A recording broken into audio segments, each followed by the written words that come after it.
Hello. We're going to start this module by just reviewing the Navier-Stokes equations again.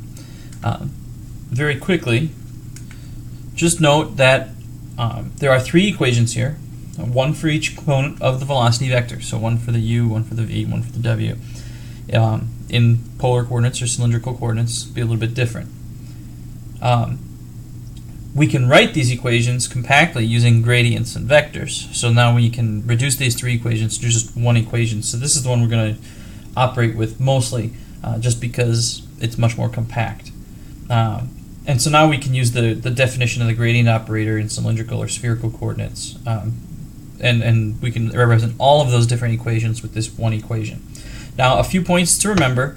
The flow here is assumed to be Newtonian, which means the viscosity doesn't depend on the velocity gradient. So that's a requirement for the Navier-Stokes equation. And it's basically an expression of Newton's second law. The density represents mass, you have the acceleration in parentheses, and then you have the pressure force, the gravity force, and the friction force on the right-hand side. So it's just force, sum of the forces equals mass times acceleration. Going back to our dimensional analysis, if we convert to a dimensionless form, we end up with an equation that looks like this.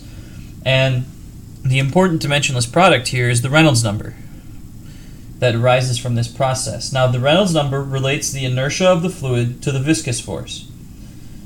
If the Reynolds number is small, then viscous forces are large, and changes in fluid flow tend to be damped out like a spring, which leaves us with laminar flow, the figure on the left-hand side here.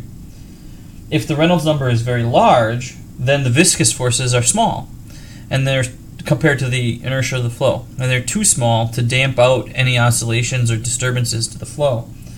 And this gives rise to turbulence. The Reynolds number for the transition to turbulence depends on the geometry and the definition of the Reynolds number. For round pipes, it's between 2,300 and 10,000 or so.